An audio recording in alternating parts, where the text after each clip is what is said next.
saatiin toi nyt tänne toi kakkiskotioon ja piti laittaa käymään se tuohon pihaan vielä vähän tutkia sitä, kun se kävi vähän huonosti ja nypytti, kun tulin kotiin, niin siitä luultavasti hajosi nyt toi virranjakaja. Toi on siis semmonen arpa virranjakaja, että mä sain sen yhdeltä kanssaharrastajalta postimaksulla. Ja tieto oli, että ei hajua toimiiko. Ja tuossa autossa ei ole ennen siitä isoa moottoriremonttia ollut minkäännäköistä sytkän kanssa mitään ongelmaa. Ja noihin sähköihin mä en koskenut, tai sytkävehkeisiin. Ne on kaikki niin kuin samaa, mitä siinä on ollutkin. Ja se toimi erittäin hyvin. Se on aina lähtenyt käymään ja aina käynyt tyhjäkäyntiä. Ja kaikki on ollut ihan 5/5 tuolla autolla, niin kuin aikaisemmin. Mutta nyt on luultavasti tämä paketti, tämä nyt rikki. Mä luulen, että siellä on joku kärjet hajalla tai sitten siellä on joku muu hajalla. Toi alivarkkello on ainakin rikki. Ja mä nyt Autodogista 70. Siellä oli tarvike tämmönen. Niin mä tilasin semmosen. Niitä on vissiin laitettu ja ne on vissiin ihan toimivia ollut. Sitten oli 2/4 tulpanjohtoa. Niin kun täällä päässä oli päät irti. Elikkä eihän ne nyt mihinkään niin eihän ne siinä vaiheessa sitten enää mihinkään tietenkään sähköä.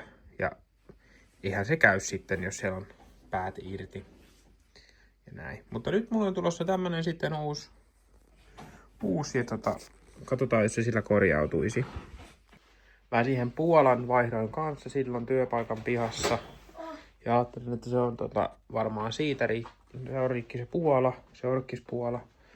Mutta sit mä hommasin jonkun todella hyvän tarvikepuolan sinne. Niin se kesti yhden ajon. Ajoin parkkipaikalta sisälle ja sit se ei enää lähtenyt käymään. Että aika priima vissiin. Elikkä kannattaa ostaa vain niitä alkuperäisiä vastaavia osia edes. Niin säästyy kaikelta turhalta kikkailulta. Ja kohta voisi se kesä jo mun puolesta tulla, mutta toi auto nyt pääasiat saatiin siihen leimakondikseen ja kaikki muuten, että ei oo sillain niinku pissapoika toimii, kaikki toimii mitä siinä. Nyt ei viime leimalla toiminut silloin, kun tuli se isompi vikalista. Ja sitä mä ihmettelen, että toi nyt kesti sen leiman ajan, että se kävi siellä tyhjäkäyntiä, että sai päästöt ja muut otettua siitä. Niin aika erikoista.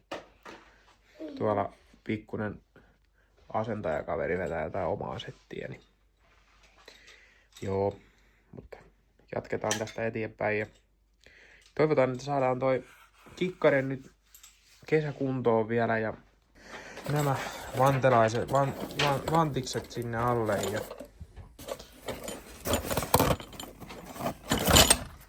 nämä vanteet siihen vielä alle ja niin. Joo. Tuossa olisi mulla noin levipellikin, mutta mä laitan kyllä nämä on hyvin sopinut siihen aina, niin mä laitan nämä. Nämä on tosiaan hyvät ollut. Joo, olemme tässä juuri matkalla viemässä A4 autoklinikalle. Huomenna silloin aika aamusta, mutta mä ajattelin, että mä en jätä sitä aamuun tätä hommaa, koska siinä tulee kuitenkin joku tenkkapoo ja mä myöhästyn tyyliin töistä ja muuta tän takia, niin mä oon nyt jäämässä täällä. Olen juuri kohta Lempäälässä.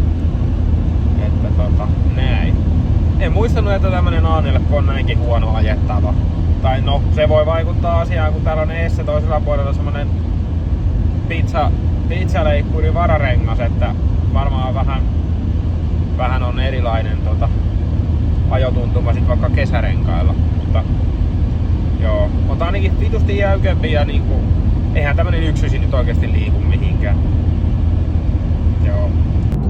Joo, se oli sitten semmonen tilanne, että mulla on virranjakaja polkkariin tuolla postissa. Pitää käydä se hakemassa ja sitten voi heittää uuden virranjakajan paikalleen ja katsoa, että kuinka se alkaa vörkkimään tuo laite. Niin, en tiedä toivottavasti se nyt on siitä sitten, ettei tarvitse sen isompaa jumppaa ruveta tekemään, mutta katsotaan.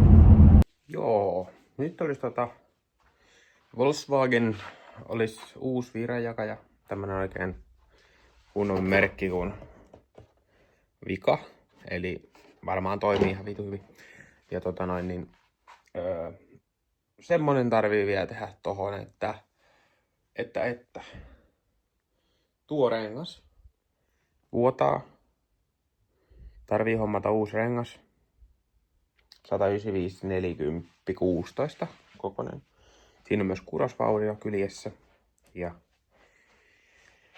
näin, mutta piti lähteä testaan katiskaa tonne.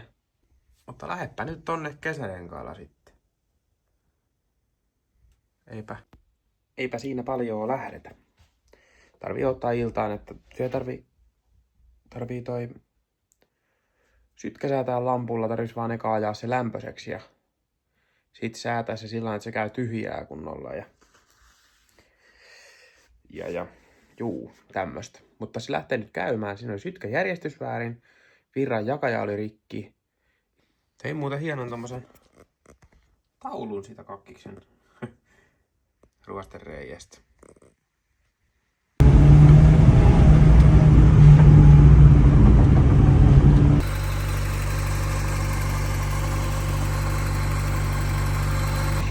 Nyt se käy tossa ihan itsekseen jo tyhjää, että siellä oli pikku imuvuoto ja sitten sytkä vaan aivan helvetin perseestä.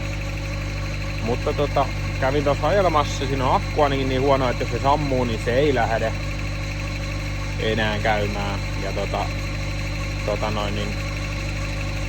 tossa se nyt hörsköttää, aika tasaisenkin pittelee. Vähän kuuluu olevan toi jakohihna edelleen kireellä, vaikka me sitä löysäsin jo, mutta siihen kuitenkin mä vaihdan jakopään, niin kuulee aivan sama. Niin. Joo, mä kävin ajan sen lämpöiseksi tossa, heitin varmaan jonkun 15 kilsar lenkiin ja ajoituslampulla katoin ajoituksen kohrilleen ja näin. Ja sain kummisedältä lampun lainaan, töissäkin meillä olisi ollut, mutta nyt se oli Lempäälässä, niin en sieltä asti jaksanut ruveta lähteä hakemaan, mutta siinä se nyt pistelee ja näin.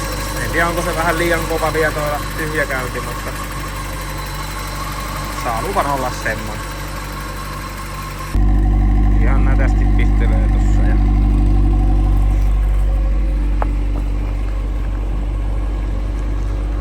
juu.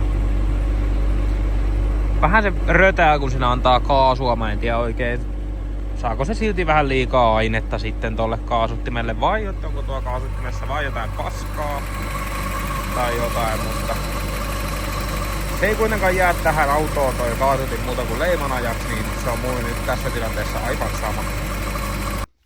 Tilanne on vittu. Tiedättekö mitä meinaa vihreistä nestettä lattiamatolla? Tulisiko kennonräjähdys PT2? Täällä meinaa kertaalla jo mosahti toi kenno tuolla, niin se on varmaan kuulkaas viime talvena hajonnut siellä. Juu, ei muuta.